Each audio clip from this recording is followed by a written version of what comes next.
వట్టిగొడ్డుకు అరుపులు ఎక్కువ, ఒట్టికొండకు చప్పుడు ఎక్కువను. నిండుకొండ తొణకదు, వినయం వెర్రవేగదు, విజ్ఞానం మిడిసి పడదు.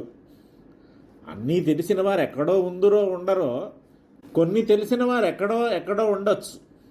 అసలు తెలియని వారు అంతటా ఉంటారు. తెలియకపోయినా తెలిసినట్టు ప్రవర్తించేవారు ఎక్కడ పడితే అక్కడే. తెల్లారిన వేళ నుంచి పొద్దుగుంకే వేళ వరకు అడుగడుగునా తటస్థపడేవారు వీరే. సృష్టిలో ఇట్లాంటి వాళ్ళకి కొదవలేదు. మనం వీళ్ళని పనిగట్టుకు వెతుక్కోనక్కర్లేదు. అడుగు మెదిపితే చాలా అకపడేవారు వీరే. వీరితో అగచాట్లు పడడం మాటలు కాదు. ఇట్లాంటి వారితో కడు మెలకువతో ఉండాలి సుమండి అంటున్నాడు నీతివేత్త. మూర్ఖేషు కుశలమానిషు విజానతప్యకుశలేన భవితవ్యం విపులమపి కథితమర్థం మూర్ఖా మోహాదపహసంతి. తమకి ఏమీ తెలియకపోయినా అన్నీ తెలిసినట్టు ప్రవర్తించే మూర్ఖుల గోష్ఠిలో బాగా తెలిసినవాడు కూడా తనకు ఏమీ తెలియనట్టే ఉండాలి. లోకంలో అందరూ ప్రాజ్ఞులే ఉండరు. అట్లాగని అంత ఆజ్ఞులు కాదు. అల్పజ్ఞులు కొందరైతే అనల్పజ్ఞులు కొందరు. సర్వజ్ఞుడొక్కడే. ఆయన్ని మన గొడవల్లోకి లాగడం ఎందుకులండి. విజ్ఞులు అన్నా ప్రాజ్ఞులు అన్నా ఎక్కువ తెలిసిన వారనే కానీ అన్నీ తెలిసిన వారని మటుకు పొరపాటు పడకూడదు సుమండి. నహి సర్వం జానాతి. అన్నీ అందరికీ తెలుస్తాయా? అంత మాత్రాన వారి విజ్ఞతకు ప్రాజ్ఞతకు ఏమీ కొరత రాదు. ఈ అజ్ఞులున్నారు, వీరు ఏమీ తెలియని వారని. ఏమీ తెలియని వారు ఎలా ఉంటారు? ఎవరుంటారు? ఎక్కడుంటారు? ఎంతో కొంత ఏదో విషయంలో వారికి తెలివి ఉండక తప్పదు. అజ్ఞులంటే పూర్తిగా తెలియని వారని కాదు, మరి కాస్త తెలిసిన వారని. ఈ అజ్ఞుల్లో మళ్ళీ రకరకాల వారు ఉంటారు. వారి వారి సంస్కారాన్ని బట్టి, విద్యాధికాన్ని బట్టి, పరిసరాలను బట్టి ఈ అజ్ఞానం రకరకాలుగా కనబడుతూ ఉంటుంది. కొందరు నిజంగానే తమకు ఏమీ తెలియదని వినమ్రంగా తాము విశ్వసించడమే కాదు, ఉరుల వద్ద కూడా ఒప్పుకొని ప్రాజ్ఞులైన వారి ప్రబోధం మేరకు తమను దిద్దుకుంటారు. వీరి వల్ల తమకు నష్టం లేదు, ఉరులకు నష్టం లేదు. తమ అజ్ఞతను అంగీకరించడం, అనుభవజ్ఞుల సూచనను గ్రహించడం వీరిలో గుణం. మరో రకం అజ్ఞులున్నారు. వీరు తెలియని వారే, కానీ తమ తెలివి లేమిని వీరు అంగీకరించరు. మీదుమిక్కిలి తాము సర్వజ్ఞులమని జనాన్ని నమ్మించేందుకు నానా తిప్పలు పడతారు. ఇట్లాంటి వారితోనే చిక్కు. వీళ్లే మూర్ఖులు. అజ్ఞులు మూర్ఖులు కాదు. తాము అజ్ఞులైన ఆ మాటను తామొప్పక అన్నీ తెలిసిన వారమని, అట్లా తెలిసిన వారిలా కనబడేందుకు ప్రయత్నించేవారు మూర్ఖులు. ఈ మూర్ఖులు కుశలమానులు అంటాడు నీతివేత్త. కుశలుడంటే మంచి చతురుడు, సమర్థుడు, నేర్పరి అని. వట్టి సామాన్యార్థం కాదు కావలసింది. అందులో చాతుర్యం, నేర్పు కనపడాలి. ఓ బండను కొండ మీదికి మహాబలశాలి చచ్చి చెడి భుజాలకెత్తుకొనో తలపై మోసుకొనో చెమటలు కక్కుతూ చేర్చవచ్చు. అది సామర్థ్యం సాధింపవచ్చునేమో కానీ చాతుర్యం మట్టుకు పుట్టుకతో రావాల్సిందే. మూర్ఖుడికి సామర్థ్యం సాధ్యమైతే కావచ్చు, కానీ చాతుర్యం ఎట్లా సిద్ధిస్తుంది? సిద్ధిస్తే వాడు మూర్ఖుడు ఎందుకు అవుతాడు?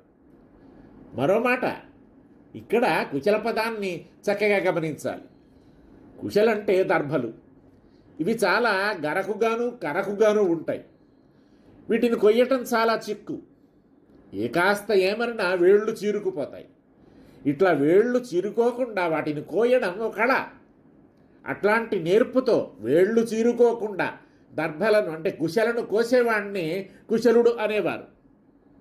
తర్వాత రాను రాను వేళ్ళు చీరుకోకుండా, నెత్తురు ఓడకుండా, చక్కగా దర్భలను కోసేవాడిలా అపాయం లేకుండా, ఒకవేళ అట్లా వచ్చే అవకాశం ఉన్నా అది రాకుండా ముందే జాగ్రత్త పడి, ఉపాయంగా ఒళ్ళుకు అందకుండా, మనసు చెదరకుండా, ఏమి జరిగిందో ఎవరికీ తెలియకుండా గప్చిప్గా ఎంతటి కార్యాన్నైనా 10 మంది ముక్కున వేసుకునేటట్టు ఆశ్చర్యంతో కనుబొమలు పైకెగయినట్లు సాధించే ప్రతివాణ్ణి కుశలుడు అనటం ప్రారంభమైంది.